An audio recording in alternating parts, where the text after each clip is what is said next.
뉴스와 투자를 이어주는 라디오 투자 뉴스입니다. 오늘의 뉴스 브리핑 바로 시작합니다. 첫 번째 소식은요. 트럼프 미국 대통령이 다음 달부터 EU랑 멕시코에 30% 상호 관세를 부과한다고 발표했습니다. 이게 솔직히 친구가 적보다 나빴다 이런 말까지 하면서 동맹국을 겨냥했는데 국내 산업에는 어떤 영향이 있을까요? 네, 이게 뭐 단기적으로는 좀 불안 요소이긴 한데요. 근데 또 길게 보면 수입품을 대체하는 효과가 생길 수도 있거든요. 그래서 국내 철강이나 화학 기업들한테는 어쩌면 이게 기회가 될 수도 있어요. 아, 기회 요인이요? 네, 포스코홀딩스나 현대제철 같은 철강주들, 그리고 뭐 화학주 전반의 흐름을 좀 지켜볼 필요가 있겠습니다. 다음 소식입니다. 이런 관세 전쟁 분위기 속에서도 미국 경제는 생각보다 괜찮은 것 같습니다. 월스트리트 저널 설문 보니까 앞으로 1년 안에 경기 침체가 올 확률이 33%로 이전보다 좀 낮아졌어요. 그렇죠. 이게 관세 정책에도 불구하고 미국 경제가 꽤 견조하다는 신호인데 뭐 물가 상승률도 좀 둔화되고 있고 실업률도 낮아지고 있고요. 네. 그러니까 이 미국 경제 자체의 기초 체력이 아직은 탄탄하다. 뭐 이렇게 볼 수 있겠죠. 이건 결국 우리 수출 기업들한테는 좀 긍정적인 소식입니다. 아, 그렇군요. 예를 들면 어떤 기업들이 있을까요? 아무래도 이제 미국 수출 비중이 높은 기업들이겠죠. 삼성전자나 SK 하이닉스 같은 반도체 쪽, 아니면 현대차, 기아 같은 자동차 기업들 실적 개선도 좀 기대해 볼 수 있겠습니다. 다음 소식입니다. 외국인 투자자들이 다시 한국 주식을 사기 시작하면서 코스피가 힘을 받고 있습니다. 46개월 만에 3,200선도 넘었다고 하던데요.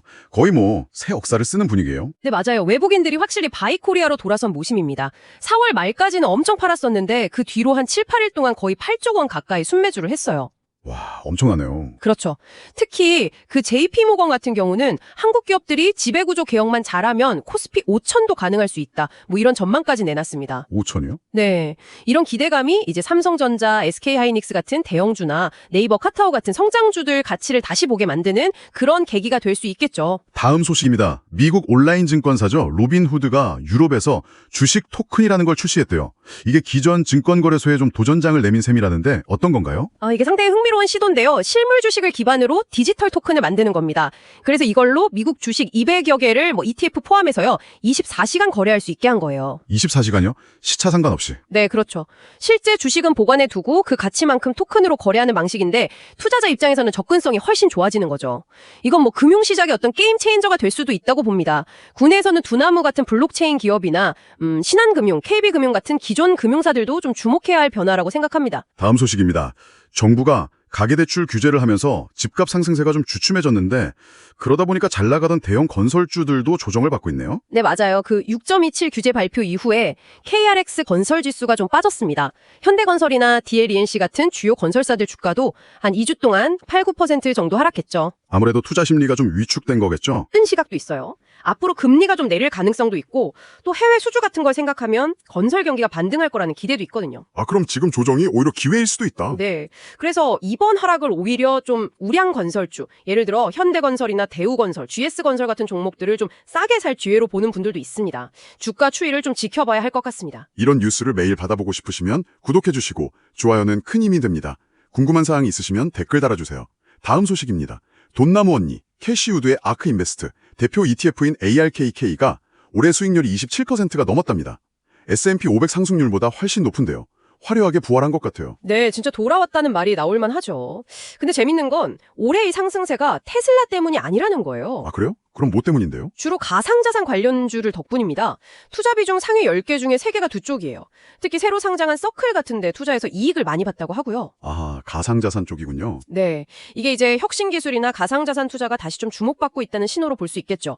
국내 관련주로는 두나무나 위메이드 같은 기업들을 계속 좀 지켜봐야 할 것 같습니다. 다음 소식입니다. 코로나 이후에 여행객들이 엄청 늘고 또 오래된 비행기들 바꿀 때도 돼서 그런지 항공기 제조사들이 요즘 아주 호황이라고 합니다. 에어버스, 보잉 주가가 막 최고가를 찍고 있다고요? 네, 지금 비행기가 없어서 못 팔 정도라고 하니까요. 앞으로 한 20년 동안 전 세계 승객 수가 매년 4% 이상 늘어날 거라는 전망도 있고요. 보잉 보고서에서 나왔죠. CEO는 많은데 공급이 못 따라가는 거군요. 맞습니다. 팬데믹 때 생산이 확 줄었는데 그게 아직 회복이 덜 됐어요. 지금 한 1,500대에서 2,000대 정도 부족하다고 하더라고요. 그래서 보잉이나 에어버스는 이미 수주 잔고가 엄청 쌓여 있고요. 이런 상황 당연히 우리 국내 항공 부품 업체들한테도 좋은 소식이죠. 그렇죠. 관련 부품 수요도 늘 테니까요. 네, 한국항공우주, KI나 하나에어로스페이스 같은 기업들의 수주 증가 기대감이 커지고 있습니다. 다음 소식입니다. 이재명 대통령이 코스피 5천 시대를 준비해야 한다. 이런 얘기를 하면서 부동산에 묶인 돈을 주식시장으로 좀 옮겨와야 한다고 강조했습니다. 그러면서 퇴직연금 제도 개편 얘기가 나오네요. 네, 이게 우리나라 가계자산이 부동산에 너무 쏠려 있다는 지적은 계속 있었잖아요. 거의 75%가 부동산이고 금융자산은 20%밖에 안 되니까요. 그렇죠. 너무 편중되어 있죠. 그래서 그 해결책 중 하나로 퇴직연금 DC형, 그러니까 확정 기여형을 좀 늘려야 한다는 주장이 나오는 겁니다. 미국 401k처럼요. 지금 우리나라는 DC형 비중이 한 26% 정도밖에 안 되거든요. 이걸 늘려서 개인이 좀 더 적극적으로 주식 같은 데 투자할 수 있게 만들면 장기적으로 증시에 좀 안정적인 자금도 공급되고 개인 자산 증식에도 도움이 될 거라는 거죠. 연기금 자금이 증시로 더 들어오면 장기적으로 좋겠네요. 네, 그렇게 되면 뭐 자산운용사나 증권사들한테도 당연히 긍정적인 영향이 있겠죠? 다음 소식입니다.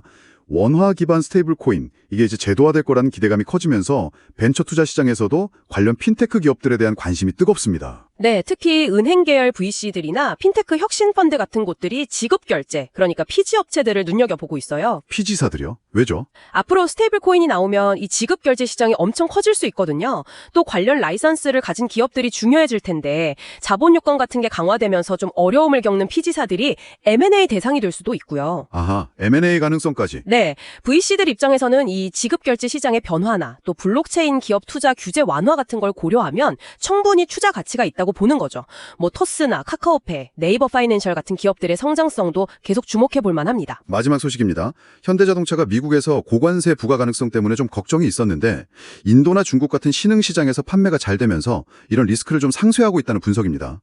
글로벌 목표 달성도 가능할 것 같다고요? 네, 이게 아주 중요한 포인트인데요. 특정 시장에 대한 의존도를 줄이는 거죠. 특히 인도 시장에서 아주 장하고 있습니다. 6월에 현지 판매 3위까지 했고 소형 SUV 크레타가 차종별 판매 1위를 했어요. 인도에서 크레타가 인기군요. 네, 그리고 좀 부진했던 중국 시장에서도 베이징 현대가 6월 판매량이 작년보다 66%나 늘면서 반등에 성공했습니다. 이런 걸 보면 현대차의 글로벌 경쟁력이 여전히 강하다는 걸 알 수 있죠. 이건 뭐 현대차, 기아뿐만 아니라 현대모비스 같은 부품주들한테도 당연히 긍정적인 소식입니다. 이상으로 라디오 뉴스였습니다. 감사합니다.